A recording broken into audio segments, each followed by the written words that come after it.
Harvard Divinity School. 100 Years Rudolf Steiner, December 15th and 16th, 2025. Our first presentation is from Dr. Ansgar Martins. It's called Theses on Rudolf Steiner's Concept of History. Dr. Ansgar Martins studied philosophy of religion, sociology, and history at the Goethe University in Frankfurt. He completed his PhD at the Martin Buber Chair for Jewish Religious Philosophy. Okay, so hi everyone. Thanks for being here. Thanks for having me. I'm looking forward to this panel. Okay, a while ago, 5 years ago, I have been asked to write a short introduction into Steiner's concept of history. 5 years later, I have a chaotic 200 pages manuscript, and that will hopefully never be published. And now you have to endure this chaotic manuscript in a very short version. 9 theses concerning Steiner's concept of history. Each of them relates to a specific phase in his activities between 1888 and 1925. My aim is to revisit the familiar debate on continuity and change in Rudolf Steiner's intellectual biography through the lens of his historical thinking, and I seek to show the continuity in his thought by tracing his growing and changing interest in history. The approach I have taken to reconstruct Steiner's intellectual development rests on 2 principles. First, I follow a specific concept or idea, in this case history, chronologically, and test what can be done with it in each of his books. Second, I read Steiner through the lens of his book projects, attempting to understand the transitions between his changing paradigms as reflections of the transitions between his books. His many lectures only play a secondary or supportive role. Okay, so the first phase or the first thesis you all know very well, the philosophical phase. Steiner's early philosophical thought was predicated on an anthropological, and this means ahistorical, concept of human freedom. Since he assumed this freedom to be innate to human nature, the question of how or why human beings came to be free did not concern him that much. In the philosophy of freedom, he portrayed the free individual as a product of evolution, but without explaining how exactly the connection was supposed to work.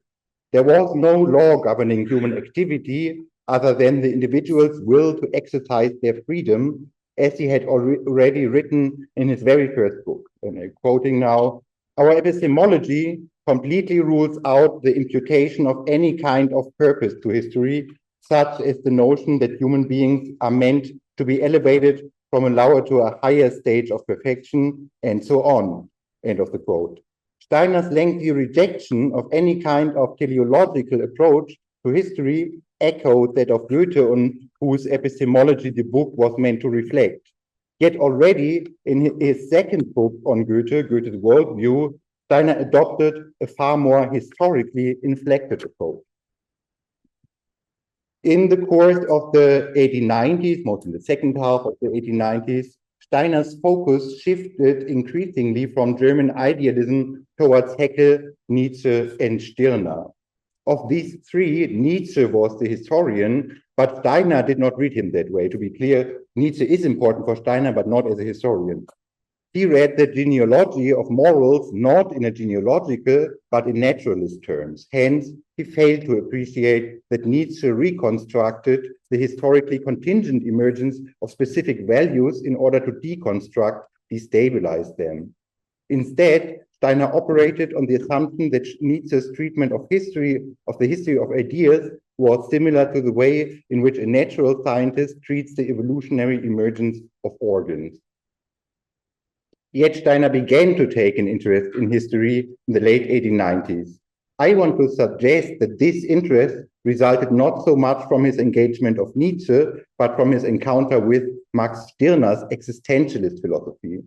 While Steiner had already emphasized individual freedom in his previous work, Stirner's embodied philosophy of egotism led him to take the individual production of ideas more seriously as a biographical factor.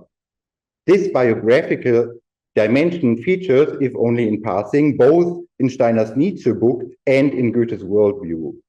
In his book on Nietzsche, for example, Steiner evaluated different phases in his subject's intellectual development, embracing some and lamenting others, such as Schopenhauer's influence on Nietzsche's early thought. Christian Clement has aptly classified the books on Nietzsche and Goethe from 1895 and 1897 as intellectual biographies. Steiner discovers history through the medium of biography. In Steiner's next book, his first on the history of philosophy, Worldviews and Life Views of the 19th Century from 1900 to 1901, he presents a history of the era's scholarly and scientific endeavors with philosophy at its heart, from Fichte to Haeckel. The book is in fact rather more systematic and presented than historical in character. In this book and a few more texts, Steiner used the conceptual pairing of worldviews and life views, Welt und Lebensanschauungen, to designate a kind of philosophy that combined both everyday experience and fundamental scientific issues. A kind of philosophy that was, according to him, still conceivable at the beginning of the 19th century, but no longer a realistic option at its end. Strikingly, in many texts of this phase, Steiner outlined the problem as he saw it, but he did not offer his own philosophy as the solution. In his earlier books, he had used different topics to introduce mainly his own philosophy. Now he was, of course, he's talking about his own philosophy, but he was primarily examining a problem. There was no compelling Welt- und Lebensanschauung at the end of the 19th century. In this process, Steiner published a short text in January 1899, once again invoking the crisis of knowledge and philosophy. Citing Otto Willmann's History of Idealism, Steiner noted that, quote, one need not to be surprised if in the face of such phenomena, the modern crisis of knowledge, minds with deeper spiritual needs find the proud edifices of scholastic thought more satisfying than the stock of ideas offered by our own time. Otto Willmann has written an outstanding book in which he sets himself up as a eulogist of the worldview of past centuries. In contrast to the urge of the human soul to integrate all knowledge into a single comprehensive outlook capable of satisfying its most refined spiritual urges, we find in our age a faint-heartedness of thinking that does not allow for this kind of comprehensive outlook to be attained. These remarks, at least in a way and at least negatively, foreshadowed what he set out to achieve within his next three monographs, mapping worldviews of past centuries. Not only worldviews and life views, but also his books on medieval mysticism, the mysteries of antiquity and the prehistory of Christianity are, at least in the first edition, substantial studies in the history of philosophy. Steiner discussed philosophers like Plato and conceptualized mystical schools of thought as reflecting stages in the development of epistemology. While drifting increasingly towards a theosophical interpretation of these historical phenomena, Steiner also lectured on ancient philosophy at the Social Democratic School for Workers' Education in Berlin, where he was hired as a history teacher. Sorry. To the best of my knowledge, no one has compared these lectures to the more theosophical accounts in his publications. Steiner lectured about antiquity in both environments, giving a more secular and a more esoteric interpretation of ancient philosophy almost at the same time.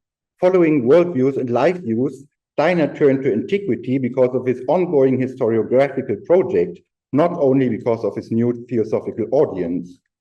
Willmann's book was crucial to these endeavors. This is demonstrated by the fact, the well-known fact, that most of the quotations in Steiner's Christianity as a Mystical Fact and the Mysteries of Antiquity are taken from Willmann's book and frequently used in the same order as presented by Willmann. This makes it all the more puzzling that Steiner's encounter with Willmann's book has received so little attention to the date. One example for all this. Steiner's early theosophical lectures on mysticism continue to be underpinned by an ongoing interest in the history of philosophy, can be demonstrated in a variety of ways. Let me show you one example, which is also one more example of Otto Willmann's influence. Among the thinkers whom Steiner enlisted to demonstrate the significance of ancient mysticism as a prerequisite of Christianity, Philo of Alexandria, the most prominent exponent of Hellenistic Judaism, took an important place. Philo's Alexandria was home to a flourishing culture shaped by Greek, Egyptian, Jewish, and various other influences. Against this backdrop, Philo applied Homeric interpretive conventions to the Tanakh and combined both with elements of Platonic philosophy. It is hardly surprising that Steiner was fascinated by Philo in this time, given that he was merging his own philosophy with theosophy and testing both in relation to ancient concepts. Steiner drew on a mystical reading of Philo's Logos philosophy to arrive at the following explanation of Christianity. The Gospel of John is simply another interpretation of Philo's worldview. Without Jewish mysticism, no proper understanding of Christianity is possible. In the book Christianity as a Mystical Fact, and I'm still only talking about the first edition here, he assigned a markedly less significant role to Philo, even while continuing to draw on his exegetical method. Okay, then we come to my favorite part, the racial part. If until now, Steiner had followed Willmann in assuming that all religions and cultures were fundamentally in agreement, he soon began to assign them to a hierarchical model of progression. Steiner's thought as it now emerged was not so much historical as it was once again evolutionary. He now envisaged history as the unfolding of cosmic stages leading toward the emergence of the free human eye. His own theosophical conception of history borrowed heavily from the works of other leading theosophists, as it's well known. This is demonstrated notably by his adoption of the theory of root races. And yet, while Steiner's racializing culturalism has drawn enormous attention, his different early experiments with the sequences of theosophical subraces have barely been explored. For Besant and Scott Elliott, the post-Atlantean sequence of cultures went as follows: Aryan Indian, Persian, Babylonian, Persian, Celtic, Teutonic, North America, South America. The sequence that Steiner first contemplated in 1904 went as follows: Indian, Persian, Jewish, and quote, the Indian revere thought as spirit, the Persians revere it as a force of nature, the Jews revere thought itself. The sequences then continued Latin, Germanic, English, Slavic, American. Yet he was still considering alternative options, for example, a Celtic Semitic race. If these experimental taxonomies initially still included a distinct Jewish state, in keeping with Steiner's enthusiasm for Philo of Alexandria, it was in or around 1904 that he began to associate Judaism more negatively with abstraction and intellectualism.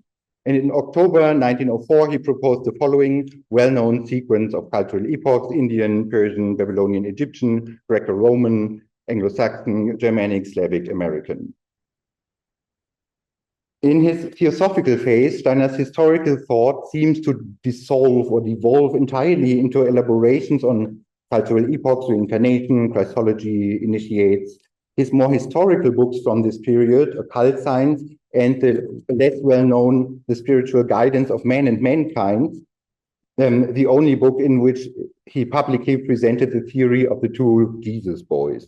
In these works of revelation, Steiner was concerned with the history of consciousness in a manner that bore little semblance to his previous engagement of the history of philosophy. Yet, in 1913, coinciding with his break from the Theosophical Society, he returned to this topic. When the new owner of Cronbach Press, which had published Steiner's worldviews and life views of the 19th century in 1900, suggested the publication of a new edition, Steiner agreed only to produce what was in fact a completely new publication, The Riddles of Philosophy. This time, he did not limit himself to the 19th century, but began with Greek philosophy and concluded with an outlook on anthroposophy. Having returned to the history of philosophy, Steiner did not stop there. And his next two books, Thought During the Time of War and The Riddle of Man, one of his least read and most interesting works, were also organized as histories of philosophy. It was at this juncture, drawing notably on German idealism, that Steiner's nationalism emerged or re-emerged, but Steiner justified it in these books by quoting Fichte, Emerson, etc. Okay, I keep the next two ones very short. One more new topic in Steiner's concept of history can be found in his interpretation of World War I. Here, I believe, we encounter for the first time a markedly apocalyptic element. Before the war, Steiner had been profoundly committed to a philosophy of progress. The war forced him to experience or to consider for the first time the possibility of historical and even cosmic failure. He had thought about this, but now he had to think it through. Confronted with this, the later Steiner sought not merely to interpret history, but to change its course. In his lectures from the 1920s, his interest in cosmic evolution recedes. Steiner has other tasks. Yet within the framework of Waldorf education, he develops in rudimentary form a didactics of history that likewise merits closer examination. And I think it's quite different from what we have as history education in Waldorf schools today, at least in Germany. What matters for my purposes is simply this. Steiner's wartime reflections and his pedagogical lectures again introduce new departures in his concept of history. Steiner's historical thought is neither linear nor incoherent. It evolves with his shifting preoccupations. I therefore argue that Steiner's famous, infamous ideological turns form a coherent narrative once we take the distinct internal logic of each of his books seriously. The debate over continuity and change has too often revolved around the familiar question of whether Steiner transformed himself around 1900. His worldview changed far more frequently. It did change around 1900 too, but I have tried to show that these changes follow a continuous line of inquiry. Mediated through his intellectual biographies of Nietzsche and Goethe and the existentialist philosophy of Max Stirner, Steiner gradually begins to engage with the history of philosophy in the 1890s.